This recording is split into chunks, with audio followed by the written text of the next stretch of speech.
I learned the things that made me successful in business from a man who had never been in business, my daddy. Do things you don't know how to do, he told me. And there'll be voices that tell you can't do something. Don't listen. Not knowing how to do something never stopped my daddy from doing it. He didn't know how to build a piano bench till mine broke. He said that when something had to be done, it had to be done, whether you knew how to do it or not.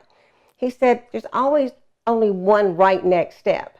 And you know what it is because it's the only thing that makes sense.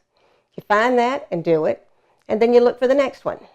I needed a piano bench, so Daddy took the next right step. He bought some wood.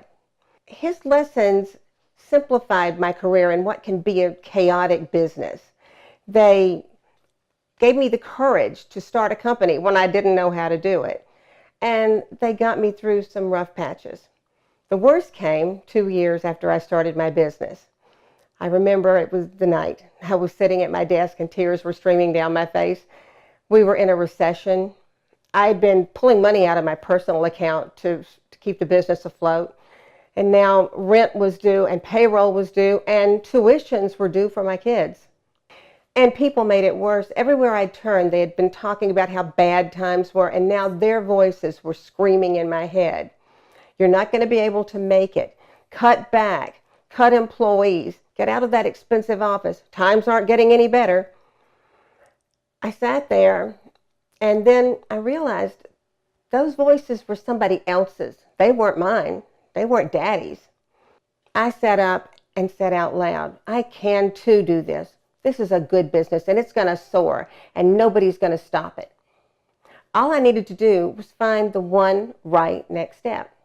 I needed money. Okay, so I'd get money. That next week, I bet everything I owned on my company. I moved money from my 401k plan. I refinanced my house again. And with that, the immediate problem was solved. I had money. The next step was I had to earn more money. So I went to work. I knew how to make money.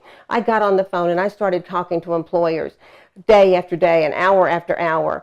And for the next month, I didn't hear anything except no. Finally, in September, the dam broke and business started coming in. And I was right. It did soar. And all because of the lessons I learned from a man who never had much money, never built a business, didn't even have a high school diploma, my daddy. But to Daddy, all the things he taught me were obvious because they were the only things that made sense. And by the way, Daddy did build his piano bench, but it took him 3 years because he painstakingly inlaid the top with tiny pieces of wood. So today, I don't have a piano bench. I have a piece of folk art.